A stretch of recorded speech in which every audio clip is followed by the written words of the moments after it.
my passion has been design. When you take it that way, it makes a lot of sense that I'm obsessed with all the different things that I do in scrapbooking and in fabric and just getting your hands dirty.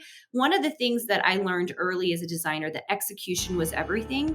And so if you can get into the details of all the things that you're executing as a designer, it's just, it's so exciting. Welcome to Scrapbook Your Way, the show that explores the breadth of ways to be a memory keeper today. I'm your host, Jennifer Wilson, owner of Simple Scrapper and author of The New Rules of Scrapbooking. This is episode 195.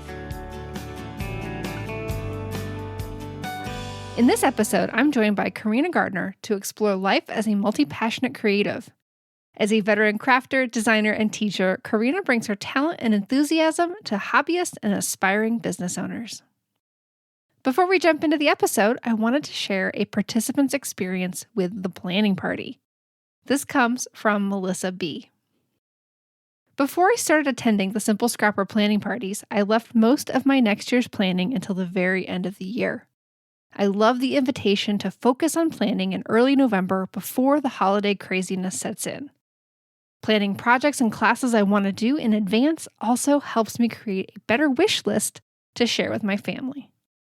In addition, I find that the questions and worksheets help me to set realistic, achievable goals for my memory keeping. Thanks, Melissa. The planning party will help you look at the year ahead with intention, so your scrapbooking feels fun and productive all the way from January through December.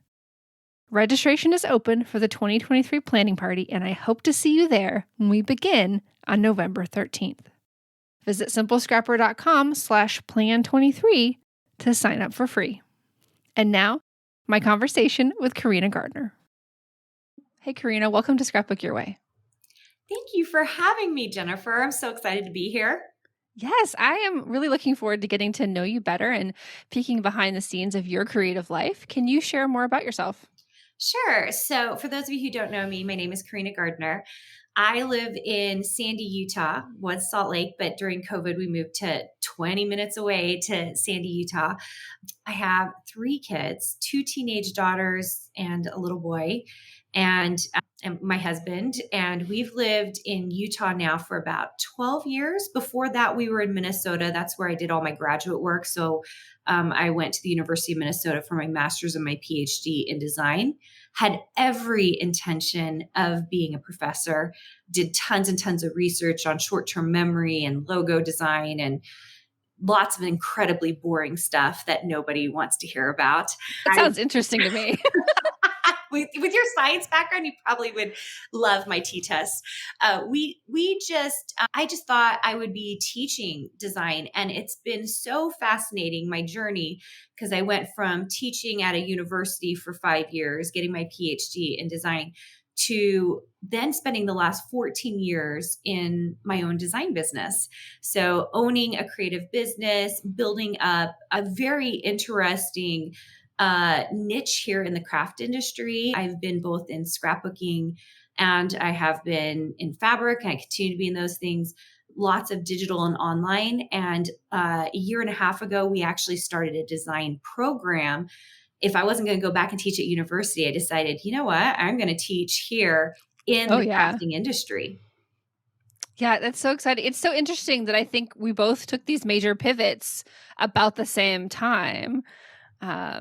Like 14 years ago exactly was when I took mine. Isn't that so crazy? Well, and I always thought I would be like a designer in the advertising world. My undergrad degree is actually in marketing from BYU. And I just really thought I was going to be like in New York City, building the advertising billboards, like doing all of this, you know what I mean? Because that's what I thought I was going to be doing, and stepped out from my PhD. And right at that moment, 14 years makes sense to me that you were in the same place, made a transition into digital scrapbooking. So that was like the height of digital scrapbooking. It was. And had a friend who said, hey, Carina, you have 2 young kids. My kids were like, a few months old and a 3-year-old at the time, and said, Carina, you should look at this thing called digital scrapbooking. And I was like, okay, started my own website, started getting into it. My first real deal was with Two Peas in a Bucket. Do you remember them? That was how I found digital was freebies on 2Ps. Yeah.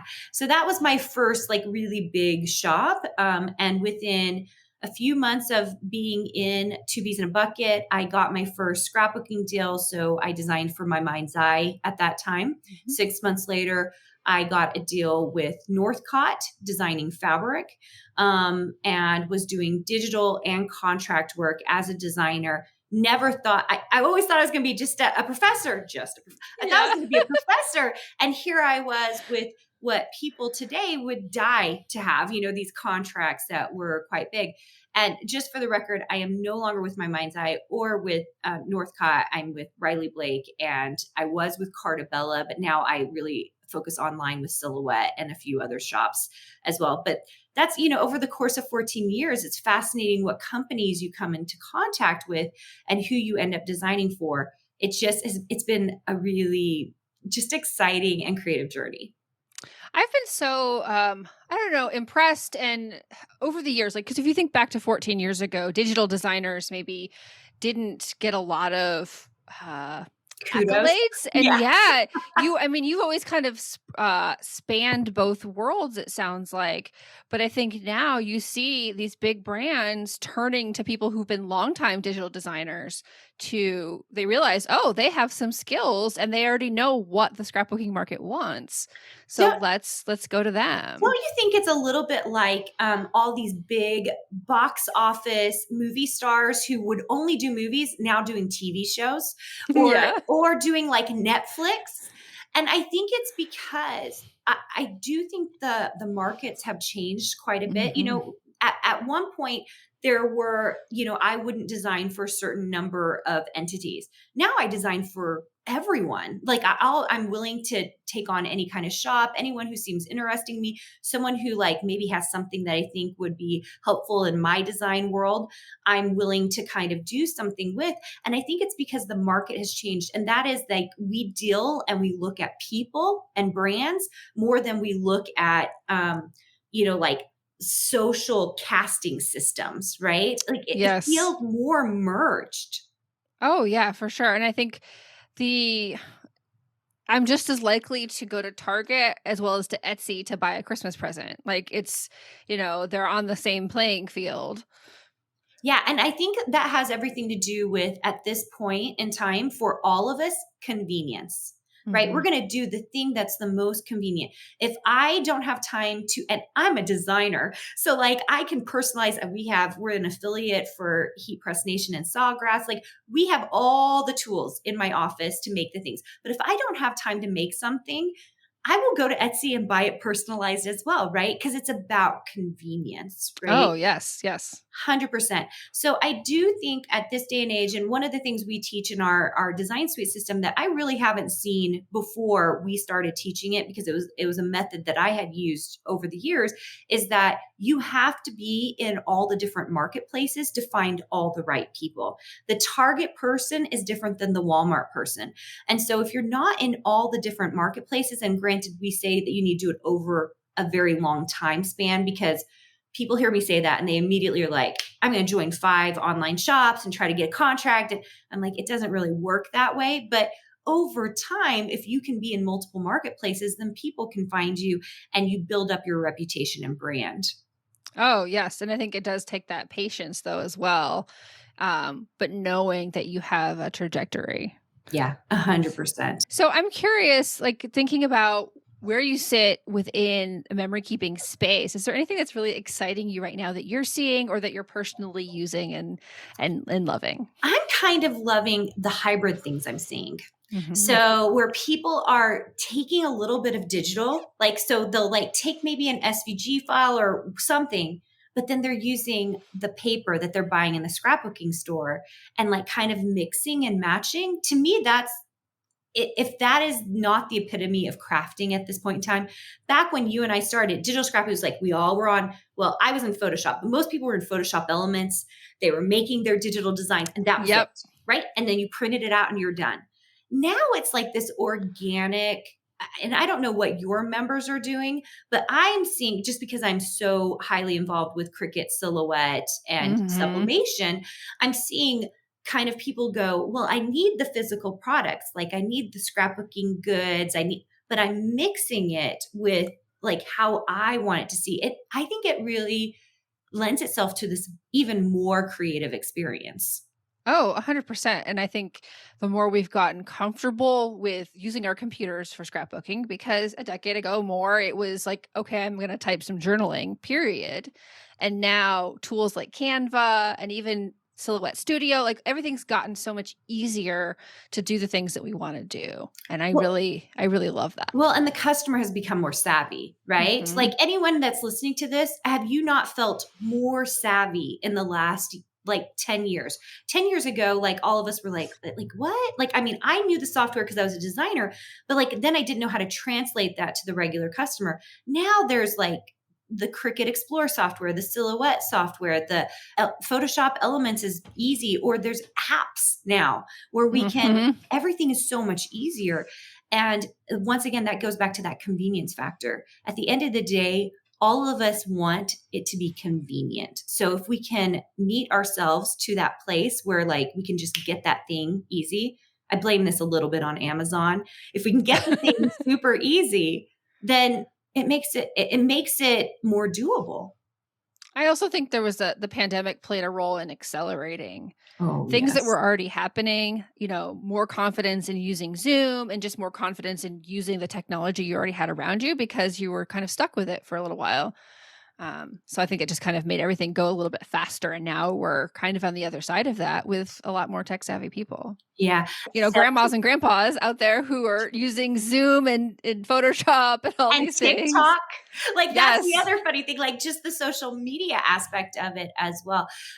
It is so crazy to me because I really credit the pandemic in some ways for me starting my design suite program. Because before that, I just wasn't sure if I could teach not in an in-person place, right? Like, because I was so used to teaching at a university, or like sometimes I lecture at universities still, and I thought that that was the way to do it. And something about that, everyone understanding Zoom, it felt like this very easy transition to be like, you know what? I can give people critiques. I can give people the design knowledge they need online. And I think that was the first time I was like, you know what? I think we can do this in a way that feels more like a university setting.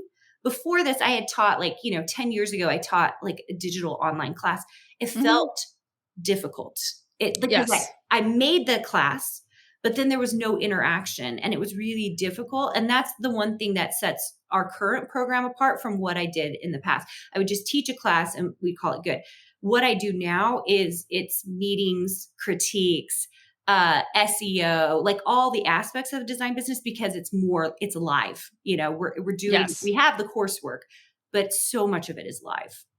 Well, and I think that's what has, I don't know, changed opinions about online communities. We used to have the separation between like my online friends and my in real life friends. And now, like, it's the same. Like, we're meeting people online and they become real world friends. There's just so much, what's the word in terms of, it's just all the same. Yeah. Yeah.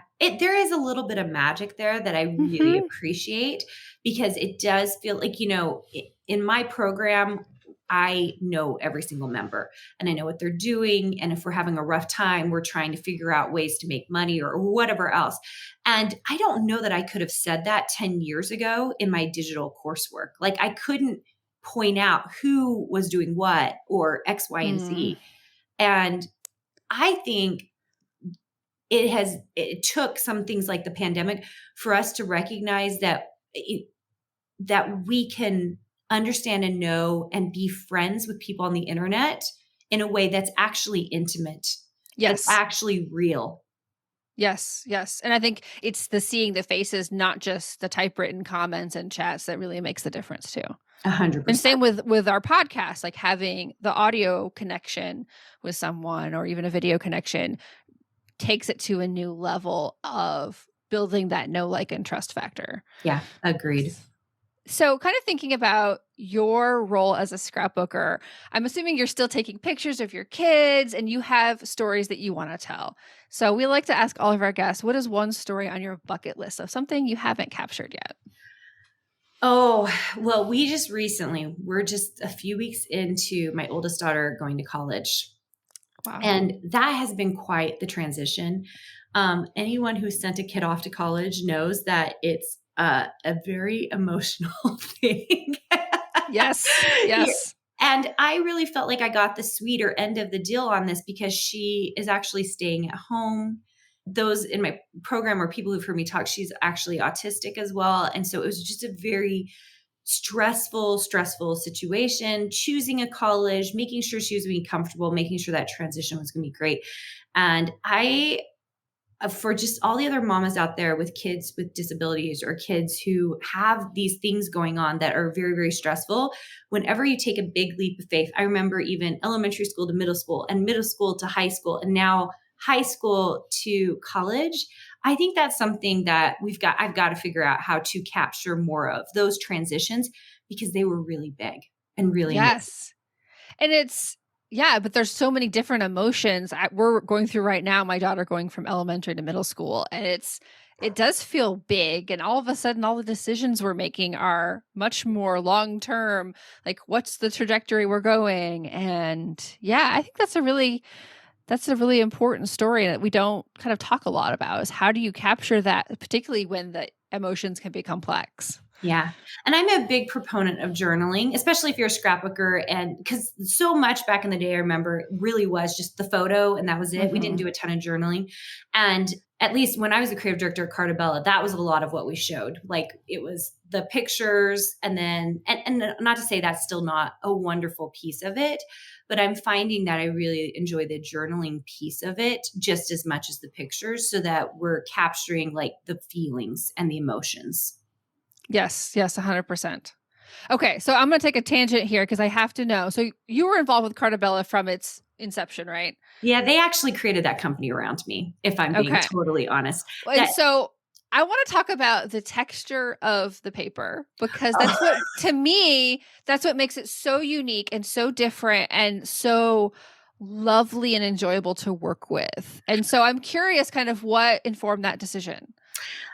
Okay, so I have to go back a little bit. So at the time I was making transition, I had finished at my mind's eye. I had this feeling that I wanted to start a scrapbooking company, but I wasn't totally sure. I was also making a transition. I had just went from Northcott to Riley Blake, and I was kind of figuring things out. And I got a call from their current Echo Park creative director. He called me and said, who are you designing for? And I said, no one at the moment. Like it had been like probably 9 months. And I was like, I'm taking a break. I'm concentrating on fabric right now, but I'm thinking about starting, if I'm being totally honest, not to be like, oh, I'm competing with you guys, but I'm thinking about starting a scrapbooking company. And he said, will you come into the meeting for an office with myself and the sales director and the owner, the CEO? I said, sure, let's have a chat. So I went to the office and started talking to them. And it was not me who chose the texture paper. The CEO at the time, he said, and he's still the CEO, said, we have been thinking about building the sister company, but we don't have the right designer for it or the right creative director for it. We hear you're thinking about starting a company. What if you start a company with us? And that was really intriguing. I had recently just gotten pregnant with my third child.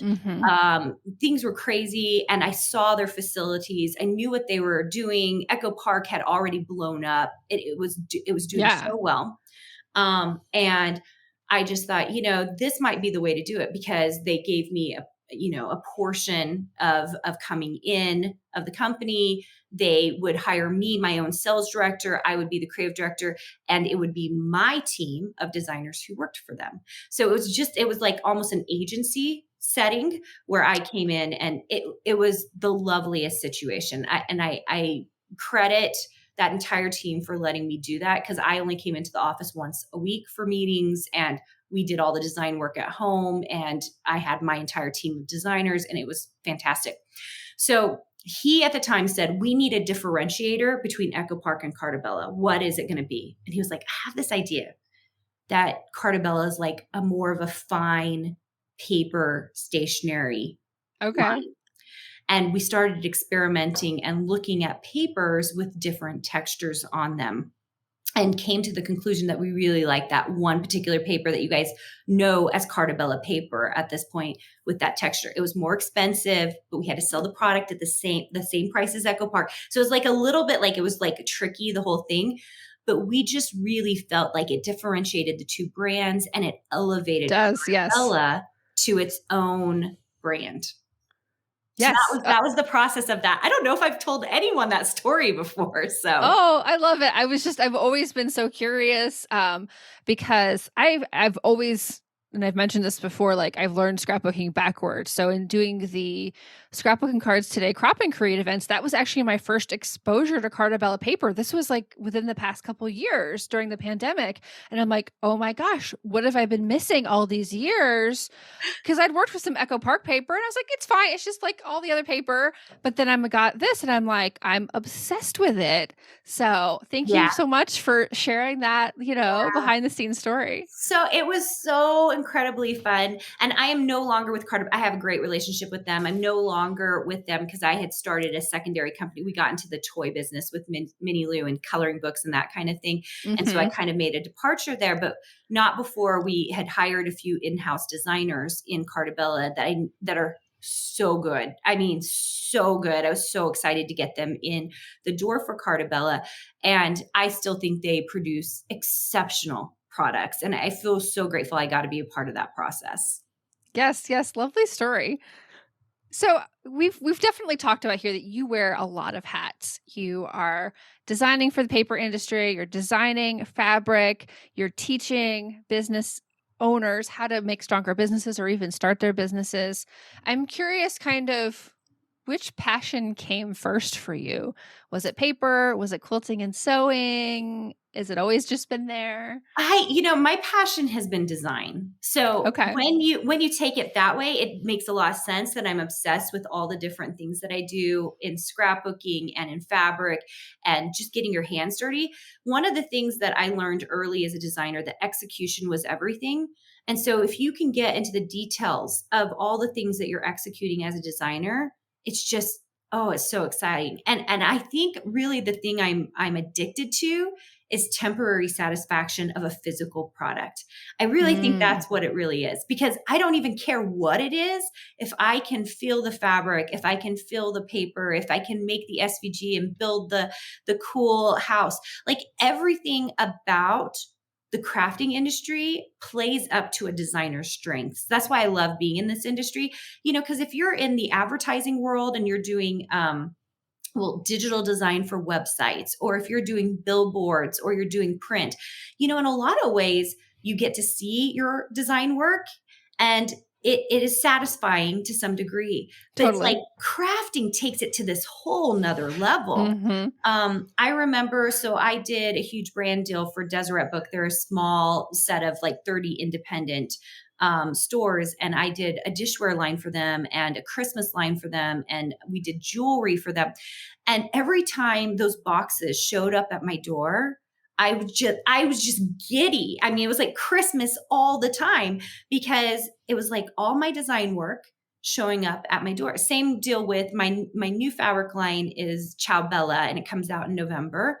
And the day it shows up at my door, all 18 bolts, I will be freaking out like I'm 5 again, because it's so exciting.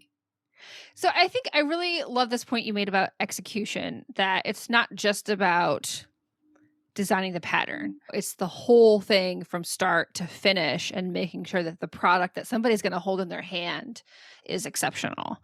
Yeah. And I think this is why I started teaching design, because I am starting to see there's a lot of self-made, self-taught designers out there, which there's nothing wrong with that. I think it's amazing that people are going for it. To me, it's like big dreams. I'm so into it. But very often they've had no mentorship, and they haven't had enough design knowledge to understand how to execute and produce correctly. And a lot of that comes from not actually learning at a university level, but from the experience level. When I became the creative director at Carta Bella, one of the things that I had to do was every detail had to be perfect. And that was an interesting thing for me to go through, because before I was doing digital and I was like, nah, just throw things up. It's fine. I'll make money. Mhm. It's great. Right. But once you start getting into manufacturing in particular, everything has to be right. And when you go to press, any little mistake will cost you thousands, if not hundreds of thousands of dollars.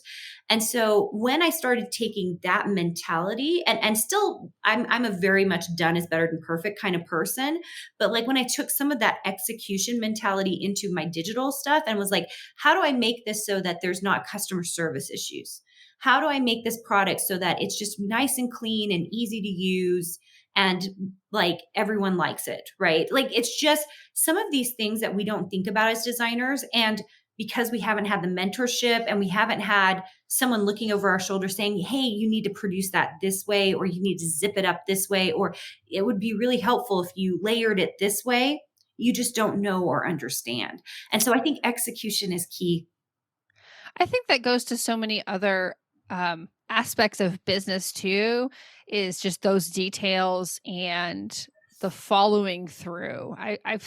I've worked with and purchased and seen so many things where you could tell it's a great idea, but the follow through and the execution just wasn't there to make it a really great experience for the customer. Yeah. And So I know you feel that way because you're that way with your membership, right? You pivot, you're trying to like make it a great experience for your members, making sure that they're getting what they need.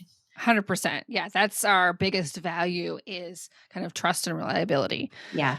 And we're the same way in our program. We like, it's so crazy. We started this program not that long ago, but I just set out to say, like, if we're going to do this, we're going to do this right. We're going to do it with feet in total. Like, we're going to pivot as we go to make it cleaner, easier, listen to our members, do what they're telling us they need in order to learn how to design correctly, how to actually Mhm. make money in the marketplace, how to get deals, like those kinds of things. They aren't going to come from someone who's just been flippant about what their members are doing. It's got to be in a situation where you know your members, you're actually critiquing and making sure they're on the right track. You're paying attention to what they're doing, what shops they're going into, what the SEO is, like how they're writing all their stuff, and then giving them. For us, we have 17 courses in our program because we're Nazis about great design. Like Mm. we love great design. I just want the design work to be amazing. And so we've set out to try to produce the best design program out there. And I know you do the same with your membership. Yeah, 100%. No, I'm curious kind of on a personal level. You already said that you have the stuff for doing all the silhouette projects. I did a heat transfer vinyl project for the first time recently, and I had no idea what it was doing. How do you manage like having the supplies for so many different things that you're either demonstrating, selling, creating for yourself? You know, It how do was you juggle all that? It was one of the things that made us move at the beginning of COVID. And actually we it's so crazy. We were in a little house in Sugar House. We love the neighborhood. Sugar House is kind of a cool place to live if you're in Utah. And we loved our neighborhood. We loved our house, but it was tiny, super tiny. And at the time my husband was running his business, I was running mine. I was working from the bed, the kitchen table, like I mean, it's just like Mhm. craziness, right? And we knew we needed to move. So our house actually went on the market the day before the quarantine happened. So we're not like later COVID movers. We're like the early COVID movers where everybody thought the housing market was going to, I mean, it did dip. Like we lowered the price of our house. We got our house at a lower price than we would have because everybody in the first 6 weeks who was on the market, we just sat. We just all Yes, sat. yes. And it was like this crazy thing. And then something happened around week 6, like it's like everyone realized this thing wasn't going away and we were all just going to have to live our lives. And we all just bought houses. And it was early enough that the housing market wasn't what it is today. You know, it was like literally half of what it is today. So we kind of moved at an interesting time. We bought almost 3 times as much house. And my studio that those of you who are on my YouTube channel see, like I have a studio. I have 3 desks in there. I have a whole area that's dedicated right now to silhouette and sublimation. I have a shed with just all the product going on in it. I just needed the space for it. Mm-hmm. That being said, I am a big proponent for those of you who are like organization baskets. We have baskets everywhere. I own a ridiculous amount of fabric. So we actually have a room in the house dedicated to fabric. It is just all like the walls are all lined with fabric because it's all my lines. And then we have another place in the house where it's just organized by crafting materials. So it's like all the pipe cleaners and because even though I am a designer and I'm in the crafting industry, I still have all the kids stuff. Like I still have all the crayons. Right now we have, if I'm being honest, I think I have 4 spaces for crafting. Like my main studio, we have a shed for everything that is that we send out, mail out, all that other good stuff. And then we have a fabric room space that's actually my kids' office. So it's the kids' Okay. office plus, and then a crafting room space that's just materials and product. Nice. I love how you've been able to customize it to what you really needed. I'm curious if there's any tricks from your old house that maybe you would want to share, like something that you did to kind of keep things separated, or did you have to like just clear everything off and now we're shifting gears? Yeah, I mean, so that was one of the main things. I wanted dedicated photography space. Now Mm, here's the thing. If you have a tiny house, it's still doable because I did it for 12 years in a tiny house. Okay. Like mm-hmm. 100%. I was the creative director from a tiny house and we had all the things. So, it's definitely a clearing away situation. So we had everything boxed. And so it'd be like all the silhouette stuff, all the fabric stuff, like everything was boxed or basketed. Is that a word? Basketed. I think And so. and when it was time to work on the XYZ thing, we would pull all that stuff out and then we'd set up all the videos. My YouTube channel has tons and tons of quilting videos and silhouette projects. And all of that was mostly done at my old house. And it was done, we just pull out, we had a specific table that I used for making the videos. We'd have to pull that out every single time, set up the cameras every single time. And that part was part of the reason we moved because I was like, I need stuff set up all the time so that Yeah. I can go faster. And I go so much faster. I can make so many videos in a single day now because everything is set up and ready to go. But in a small space, you don't have that choice, right? So we were just as efficient as we could be. I will tell you when we'd get ready for a quilt market, and I'd usually do a booth at a quilt market, you couldn't walk around the house without tiptoeing over all the projects. We would literally lay out all the quilts, all the kid outfits, everything that we were sewing would be from my son's bedroom all the way into the kitchen on the floor, all the way into the living room. And you would just tiptoe around all the projects. And my assistant would come in and help me sew. My mom would come into town and help me sew. Like everybody in the house, it was the whole house. Yeah, it was an all hands on deck situation, it sounds like. There's We there's did it. not some sort of secret magic. It's just it does sometimes take over. And yeah, some And things will have to be pushed aside for. And I think you have to choose. It's okay to have chaos. I think people are really nervous about chaos. I think once in a while, when you're trying to hustle and get something done, it's okay to have a little creative chaos. I actually think it's maybe a little bit even good for us. Now, I'm curious when you are, because your work is sometimes at the computer, I'm sure, and sometimes you're actually making something and filming it. When you are, do you separate those two things? Or are they all just work for you? All of it's work to me. But I mean, here's the thing. Is it work? That's the thing. I mean, like if you're doing what you love every single day, if I get to design every single day, am I really working? If I am, and all my projects are usually things I'm doing for myself, right? Like, so I just did all these sublimations tumblers and I did it for one of my mastermind groups and I was going to make them anyway. I just happened to film it. Right. Yes. Yes. So I love that. I don't have a hobby. I just have work because it's all fun.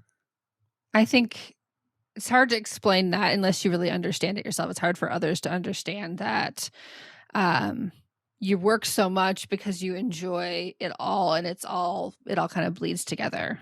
Yeah. I do think, I mean, you and I know both of this. Like, there are things in your business you're not going to enjoy, right?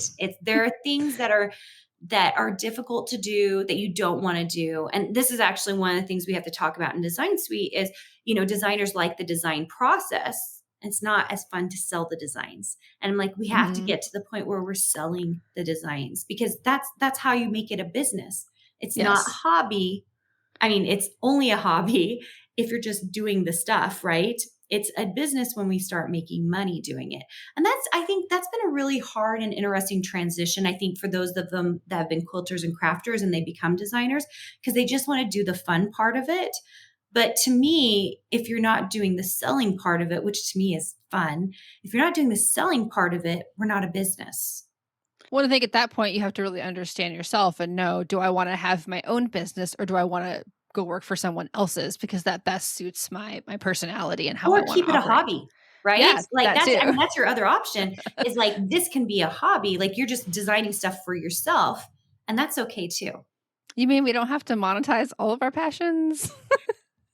Well, you and I do, but No, I've had to force myself to keep some that, like, this is not part of the business. This is something that I do for me. I enjoy this. Maybe I'll like take a photo because I'm sharing part of me, but I don't teach this. I don't, I'm not trying to become an expert. I'm just doing it because it's fun and makes me feel good. yeah, for me, So, that line is usually with my family. You'll notice there's mhm. not as much, or I used to share a lot more about my family, but as the brand has grown, as my team has grown, as what we've been doing has become a little, sometimes overwhelming at times as this business Mhm. has grown. I have more and more spent less time letting my kids be in even my stories or on the brand.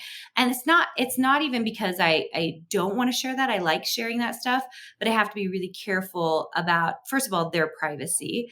Especially as they get older. Mhm. Yeah, and they're getting older, and I want them to have their own lives and their own thing. And my two daughters in particular, my oldest one is starting to build her own creative career. My second one has started creating her own little business. And I've just really wanted to give them the space to build their brand as they would see fit versus what I would like to do. Right. Yes. So we've got to be really careful, especially of these kids coming up as they're building their own businesses. Um, to let them build their brand the way they want to build it. Ah, I love that. I love that sense of freedom that you want to provide while still, nurturing interests and passions. Yeah. Well, I think I've just seen too much. I watched The Bachelor. I haven't watched it recently, but you see these like people and they're posting their kids, like kids have their own Instagram feed and they basically have no choice, right? They're in the limelight. I'm not saying it's good or bad. It's just for me, I just didn't want to do that for my kids. I have really creative kids. I wanted them to figure out how they want their brand to look as they're getting older. Yes, I love that. I love that so much.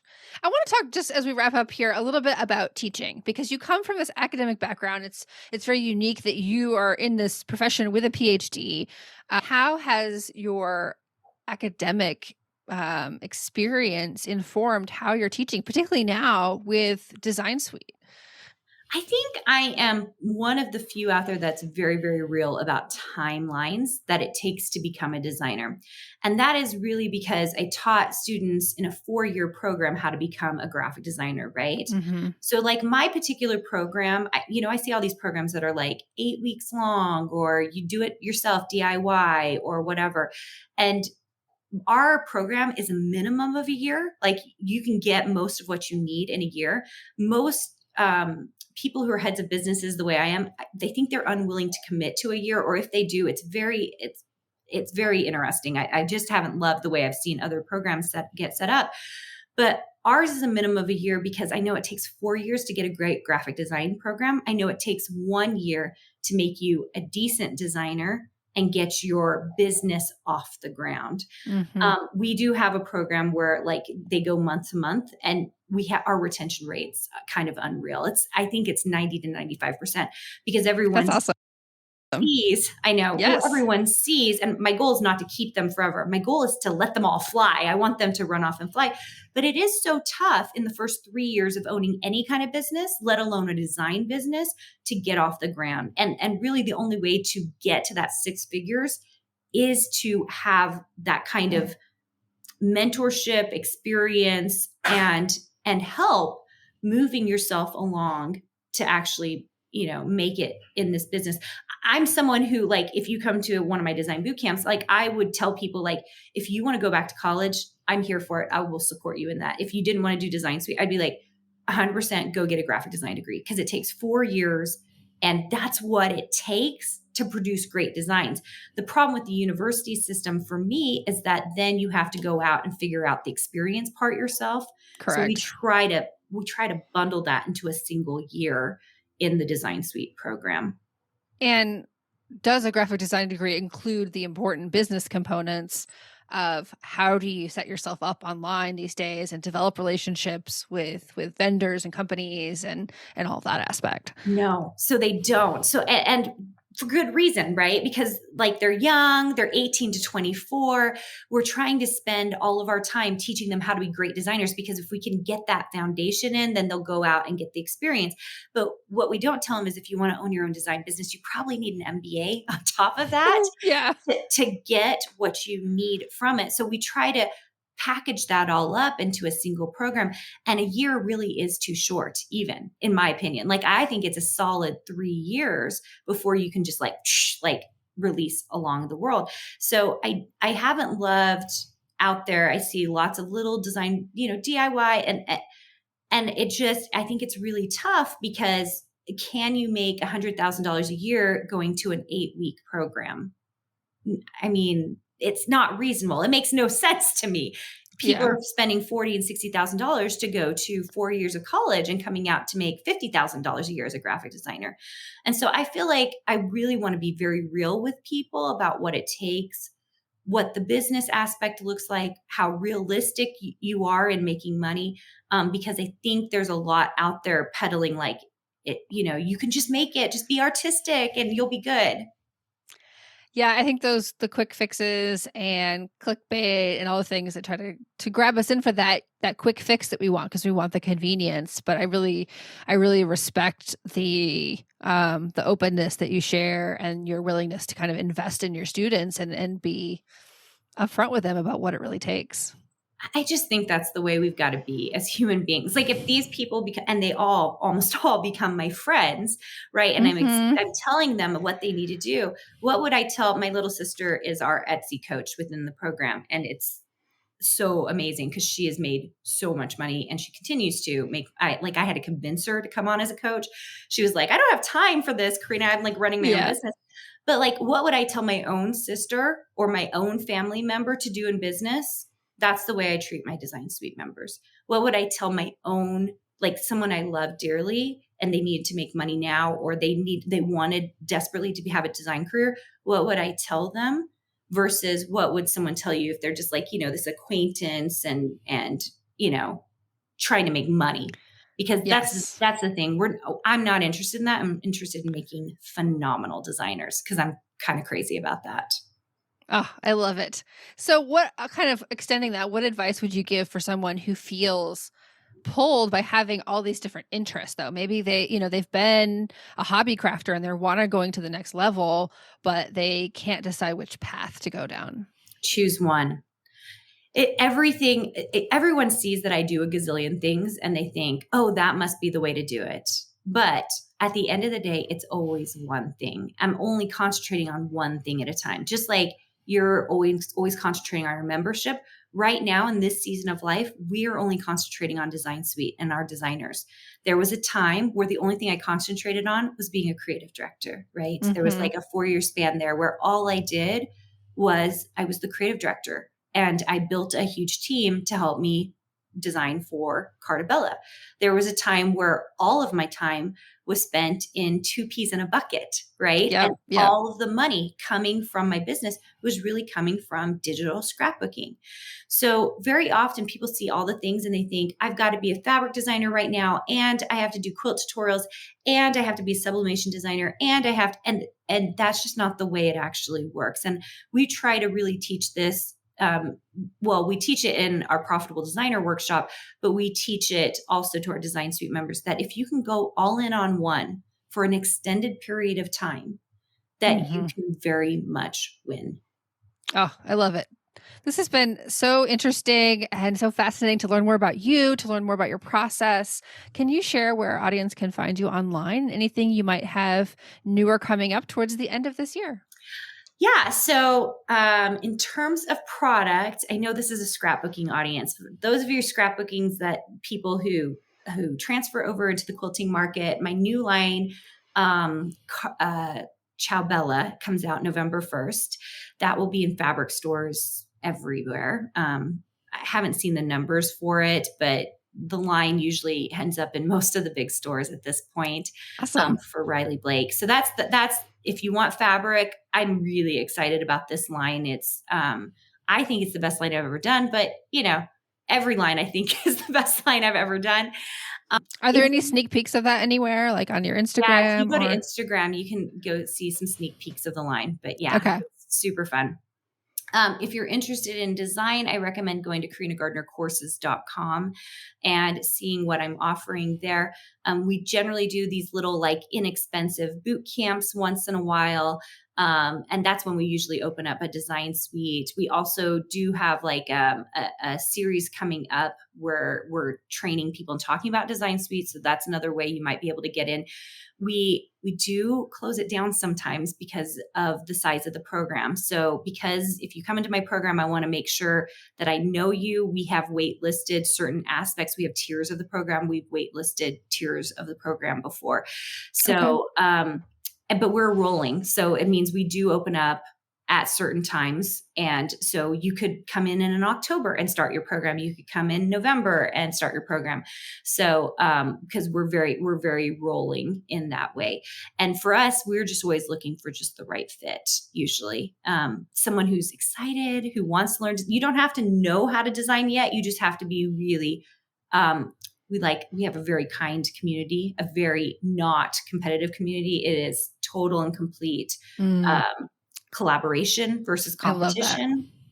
And everyone in that community is helping each other move forward, which is amazing. So we're always just looking for the right people that we know that we can push forward, make great designers. And that's really probably at carinagardnercourses.com. So. All right, great. We'll include that link in the show notes for this episode. Carina, this has been so fun. Thank you for spending time with me. Thank you. And to all of our listeners, please remember that you have permission to scrapbook and to design your way.